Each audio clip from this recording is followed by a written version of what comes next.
ऐसा बहुत कम होता है यार मेरे साथ कि जब मैं ना जब जब मैं बात करने से पहले मैं थोड़ा बहुत सोचता हूँ, क्योंकि मुझे ऐसा लगता है कि अपन स्पॉन्टेनियस है। लेकिन जब हमें ये पता चले कि साहब एक लड़का जो कि 21 साल का है इंडियन आइडल जीता है, और जब पता चले कि भाई वो छोटे शहर से और आज वो बड़े शहर में नाम कर रहा है, बड़ा नाम कर रहा है। आज हमारे साथ हैं वैभव गुप्ता। मन अटकिया जो है इन्होंने गाया है, और दो लाइन गा दो फिर हम स्टार्ट करते हैं। मन अटके आबे परवाह दे नाल, मन अटके आबे परवाह दे नाल, उस दीन दुनी दे शाह दे नाल, हाँ दीन दुनी दे शाह दे नाल, मन अटके आबे परवाह दे नाल। क्या बात है मेरे भाई। Thank you. जैसे ना एक इंटरव्यू में दिख रहा था अरिजीत सिंह का, वो जी। बोल रहे थे कि मेरी आवाज ऐसी थी नहीं, मैं अपनी जी। आवाज को तोड़ा है। क्या जी। है तोड़ा का मतलब, समझाएंगे आप? सो उन्होंने बोला कि एक्चुअली तोड़ने का मतलब ये होता है कि जो रियाज होता है, बेसिक जो रियाज होता है, बहुत लोगों का तरीका अलग होता है रियाज करने का। हम्म। सा रे गा ना, तो इस तरीके के रियाज होते हैं। सो मैं रियाज करता हूँ कि जैसे मुझे माइक पर गाना है और हम्म। जैसा मैं गाऊंगा उसी ही टोन में, या वैसा ही उसी टोन में रियाज करना। सा हम्म। रे रे गा गा मा मा रे रा रे ध रे रे रे रे। सारा रियाज करने का तरीका पर निर्भर करता है कि आप, उसी को कहते हैं आवाज को तोड़ना। जैसा आप रियाज करेंगे वैसा ढलता जाएगा। Vocal is hmm. All about कि एक मिट्टी है जिसको आपको हम्म। अपने हाथों से मोल्ड करके, हम्म। रियाज से मोल्ड करके बनाना है। So that's what that statement means कि तोड़ मरोड़ के कैसे अपनी आवाज बनाई जाए। मन अटकिया रिकॉर्ड कर रहे थे अब। जी जी जी। शाश्वत सामने है, मतलब भगवान है भाई वो। जिस जी हिसाब से वो कंपोज करते हैं गाने, वो जिस हिसाब से म्यूजिक दे, वो क्या होता है ना ऐसे में जब आपको पता है कि भाई आप अपनी लीग के सबसे बड़े इंसान के साथ काम करने वाले हो, जी एक नर्वसनेस होती है ना। जी। कि वहां पे वो था कि नहीं, 21 साल का वैभव कह रहा है कि भाई कोई बात नहीं, अपन तो फाड़ के आएंगे आज। इनफैक्ट मैं तो चाहता हूँ ऐसा गा दूं कि अगले 4-5 पिक्चरें तुरंत के तुरंत साइन हो जाए। तो जब पहली बार मेरे पास कॉल आया शाश्वत सर की टीम से, हम्म। तो मुझे डेट याद है, 9 फेब को बुलाया था पहली बार मुझे। मैं 2 बज रहे थे रात के, और मैं खाना खा के बस लेटने सोने जा रहा था कि टाइम हम्म। हो गया था। और उस दिन मैं बताना चाहूंगा कि मैं शाम को 5 बजे से माइक पर प्रैक्टिस कर रहा था। ओके। तो मैं उस जोन में था कि, या ओके। मतलब हम्म। लाइक, मैं अगर सिंगिंग की भाषा में कहूंगा तो वो एक गरम गला हो गया था। मैं पहले तो मैं शॉक में हुआ कि शाश्वत सर की टीम से मेरे को कॉल आया। हम्म। सो मुझे कॉल आया तो मुझे बोला गया कि आदित्य धर सर के घर पे आ जाओ। सो मैं हम्म। बताना चाहूंगा सारे गाने आदित्य धर सर के घर पे बने हुए हैं। सो उस क्या सब। बात है। और जब मैंने पहली बार शाश्वत सर को देखा, सो आई वॉज लिटरली नम, और बहुत नर्वस था मैं कि बस मेरे दिमाग में एक चीज जरूर चल रही थी कि एक बहुत बड़ी अपॉर्चुनिटी है वैभव, लेट्स बी अ बेस्ट। क्या हम बेस्ट रिकॉर्ड कर सकते हैं आज? आज कुछ भी सब भूल जाओ कि क्या होने वाला है। कुछ कोई भी एक्सपेक्टेशंस नहीं रखनी है, बस सिर्फ सच्चे ईमान से म्यूजिक को जो भी बोलेंगे उसको गाना है। सो बस बोलते हैं कि जो बात दिल से कही कही जाती है वो दिल तक पहुंच जाती है।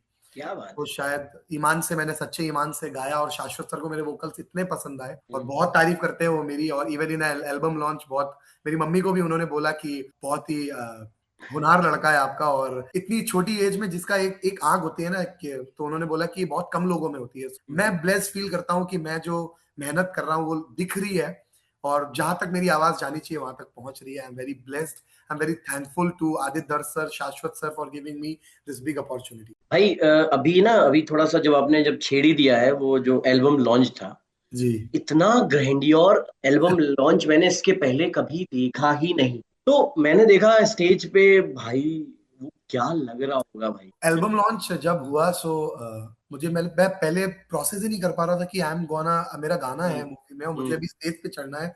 रणवीर हम्म। सर सामने, सारा ma'am, hmm. Shashwat sir, even Bhushan Bhushan sir भी आए हुए थे टी सीरीज से। Hmm. For every artist it is a dream. So मैं वो प्रोसेस ही नहीं कर पा रहा था, बट एकदम से जब एंड मैंने देखा कि ऑडियंस सुनते ही रैप आ रहा है, हाँ हाँ देन हाँ। जब वो पार्ट आया मन अटकिया, so public was like shouting, everyone is loving your vocals, और पसंद आ रहा है। Even Ranveer sir was vibing a lot. वो मुझे एल्बम लॉन्च के बाद उन्होंने, मैं वैनिटी में गया उनसे मिलने, उन्होंने मेरे हम्म। साथ फोटो खिंचाई। उन्होंने बोला वैभव वी आर वेरी ब्लेस्ड कि हमारा ये मूवी इतना कमाल कर रही है और कमाल करेगी, इतने कमाल के गाने हैं। He is one of the superstars जो इतना हम्बल है, he is very humble. Even मैं आपको बताना चाहूंगा कि जब हम एल्बम लॉन्च में मिले थे, उसके बाद हम जब मूवी स्क्रीनिंग हुई थी पूरी स्टार कास्ट के साथ, सो तब उस धुरंधर पार्टी में मुझे सर ने वैभू के नाम से बुलाया मुझे कि वैभू इधर तुमने क्या गाया है, कमाल गाना, चलो फोटो खींचते हैं। मैं ये सोचता हूँ कि ये तो सब मैंने, एक छोटे शहर का लड़का ये कैसे इमेजिन करेगा कि one day I am gonna share stage with Ranveer sir. he's a superstar, he's like, of course, उनका ऑरा, उनकी एनर्जी। सो बस वो एल्बम लॉन्च एक याद है जो जब भी मैं अभी सोचता हूँ तो खुशियां ही खुशियां आ जाती है मेरे चेहरे पर। क्या बात है यार।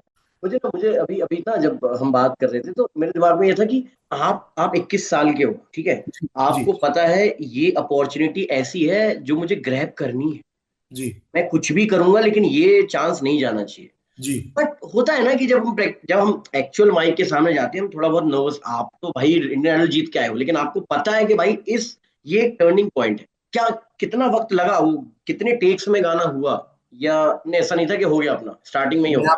मैं आपको एकदम सच बताता हूँ, लाइक 15 to 20 मिनट्स में गा दिया होगा मैंने गाना। मैंने आई थिंक 2 टेक दिए होंगे, 2 टेक में इट्स ऑल, वो जो आप सुन रहे हैं वो 2 टेक में से सब है उसमें, और मैंने वो गा दिया था 20 मिनट्स में। और बस ये था कि इनफ, वो जो प्रोसेस था ना रिकॉर्ड करने का, when the song was being created, उसमें जो टाइम लगा because even I was loving that. और शाश्वत सर रिकॉर्ड कर रहे थे, वो बना रहे थे, वो मुझसे वो वाइब कर रहे थे, मैं भी वाइब कर रहा था स्टूडियो में। So even I was loving that. मैं तो इतना मुझे मजा आ रहा था। मैं 3 बजे या 3:30 बजे माइक पर गया एंड सुबह 7 बजे मैं माइक से हटा। सो हम क्रिएट कर रहे थे कुछ फाइनली। तो जब वो क्रिएट हो गया देन आफ्टर दैट मैंने शायद 15-20 मिनट्स में गा दिया होगा। भाई दो ही तो वैभव कमाल कर रहे हैं भाई, एक सूर्यवंशी और दूसरा गुप्ता। अरे वैभव सूर्यवंशी जो एक क्रिकेट में अपना एज अ वो बना रहे हैं, और मैं कोशिश कर रहा हूँ कि मैं थोड़ा म्यूजिक में भी काम कर रहा हूँ। बस कहते ना इंटेंट, नियत सही हो तो नियति अच्छी ही है। जॉनरा है क्या वैभव जो दिमाग में है कि इस जॉनरा में गाना है? ऐसा लगता है कि इस गाने का जो नाम है ना, डेस्टिनी, तकदीर, गाना मेरी तकदीर में लिखा था और वो मुझे मिला है, और जिसमें मैं एस्टैब्लिश होना चाहता था। जो मेरा जो वोकल टोन आया है ना, that's what Vaibhav Gupta is. I want to tell you that. Energetic भी गा सकता हूँ। 56 तारे तोड़ ना चलूं, सूरज चंदा मोड़ ना चलूं, अब तो ताबड़ दौड़ ना चलूं, मैं तो बंजारा रे। सो ये भी मेरा एक टोन है, एक पंजाबी है। और वारी वरसी घटन गया सी खटके लयांदा पतासा, वारी वरसी घटन गया सी खटके लयांदा पतासा, मित्रा नु मार गया नी तेरा सा। सो ये सब है जोन, और एक अलग जोन है। So I can sing everything, but जो मेरा एक टोन है, एक सूफी जोन है, मैं उसमें गाना चाहूंगा, और I want to establish myself in that zone only. So rapid fire with Vaibhav Gupta. अच्छा, अर्ली मॉर्निंग रियाज या late night jamming? Late night jamming. Arijit Singh या Sonu Nigam? Respect for both of them. So for me it's Arijit sir. Classical या Bollywood? Classical sir. 1 take perfect या 10 take safe? 10 take safe. क्या बात है। One song you wish you had sung? फिर से नैना भरे समझे थे हम, गम है खत्म दिल ही ना माने फिर। क्या बात है मेरे भाई। Your all time favorite singer? My उस्ताद सुखविंदर सिंह। एक कंपोजर का जिसके साथ काम करने का सपना था वो तो हो गया। अब कौन सा नया ड्रीम कंपोजर है to work with next? My dream composer है, I want to work for AR Rahman sir और प्रीतम दा। माइक पकड़ते ही पहला थॉट क्या आता है? सबसे पहले तो मैं ही सोचता हूँ कि आई एम वेरी थैंकफुल। एक बिगेस्ट मिथ क्या है अबाउट सिंगर्स? जो ये लोग बोलते हैं कि मैं ठंडा पानी नहीं पीता, मैं कभी पी लेता हूँ ठंडा पानी। थैंक यू सो मच वैभव यार, बहुत मजा आया आपसे बात करके, है ना। मुझे भी बहुत अच्छा लगा कि मतलब मैं चाहता हूँ कि मेरी जर्नी लोग जाने, और शायद कहीं ना कहीं ये मेरी जो जर्नी है, लोग कहीं जो ये जनरेशन, ये जेनजीज हैं, वो इंस्पायर हो सके कि हाँ, सपने देखना जरूरी है। मैं बोलूंगा उन सबसे कि सपने जो देखता है उसके ही पूरे होते हैं, जो नहीं देखता उसके सपने कभी पूरे नहीं होते। सपने देखो, मैनिफेस्ट करो, उनको पूरा करने की कोशिश करो, मेहनत करो, एक्सपेक्टेशंस मत रखो, ऑटोमेटिकली होगा। सच्चे दिल से मेहनत करो बस। बजाते रहो 93.5 बजाते रहो।